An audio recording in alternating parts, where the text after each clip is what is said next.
My last story for today is a game called Flintlock the Siege. If you're like me and you always watch these videos once a month, you would have probably seen this in a bunch of people's lists, like what game is coming out in July that you should pay attention to. And this is a smaller game. It is about 36 US dollars. When I looked at it, about 539 Taiwanese dollars, so we get the cheaper price here, as always. And this is a Souls Lite game.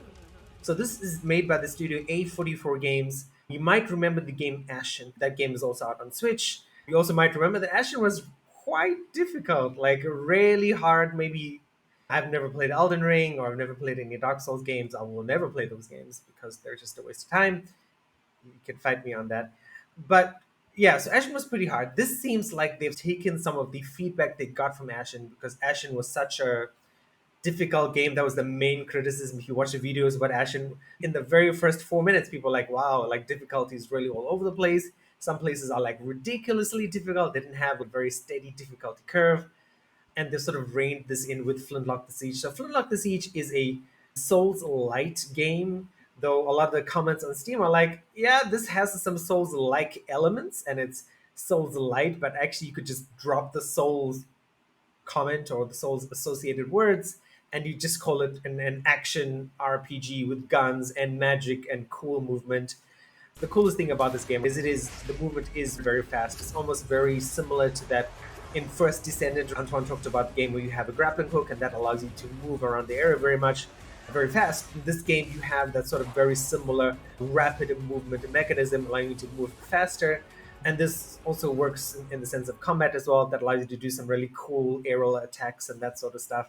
The other thing as well is that you have this like mythical fox-like magical creature that gives you magic. So you got guns and magic and melee as well, and this is all combined into what this game is. Reviews are positive, right? 278 positive reviews that only came out about 6 days ago. I know a lot of you guys are looking for something like this to play, something actiony, something with some RPG elements, and maybe some quote unquote Souls light elements. This seems to be something for you guys to take into account.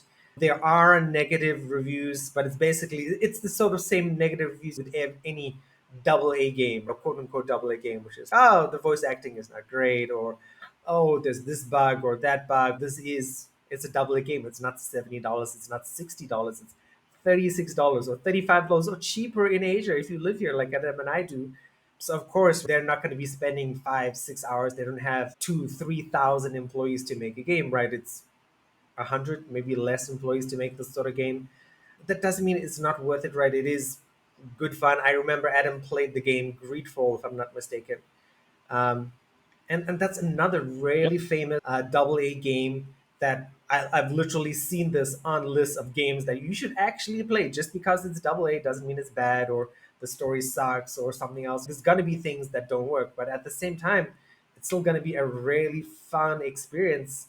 Like in my case, if I'm looking for a game, I'll go for a double A game. I'll go for a single A game. I don't know how you define that, but check out Flintlock the Siege. It is doing well. Lots of people are searching for it. Steam might have a little bit of very few reviews. That doesn't mean that it isn't selling well on console or selling well on the Epic Store or selling well on Green Man Gaming or Good Old Games, some other stuff. I know a lot of you on social media were like, yes, man, only 278 people left reviews of this game.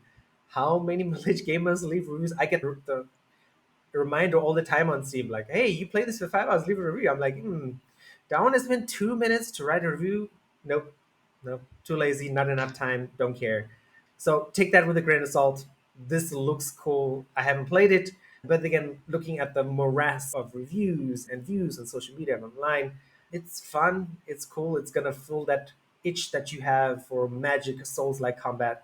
And I honestly, I'd recommend it. It's already on my wish list, but given that I just picked up the French Montreal Quebec Canadian game, I'm just saying a bunch of Canadian words. I don't know really know what they all mean, but that's the game I'm going to be playing today as well. But yeah, let me know what you guys think. If you have picked it up, you are playing it, I'd love to know.